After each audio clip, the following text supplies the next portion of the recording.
There's almost always a gap between how a function sees itself and how it's perceived by the business. And as Paul just said, it isn't about blame, it's just the reality. Everybody's going at 100 miles an hour.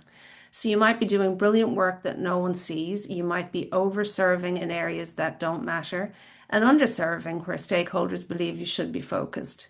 It doesn't make them right or wrong, it's just knowing so that you can close the gap is the important bit.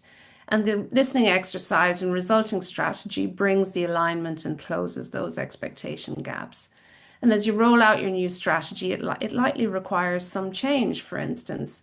And we know from decades of change management research that 70% of change initiatives fail. And the primary reason, lack of buy-in and resistance to that change. But when people feel heard before change is introduced, resistance drops by 40%. Google spent years researching what makes teams perform in an initiative called Project Aristotle. And the number one predictor wasn't talent or resources, it was psychological safety. And listening creates that safety. It signals your perspective matters. This is why we always start with listening and then engage the relevant team in co-creation. And this is not just a nice practice, it's strategically essential.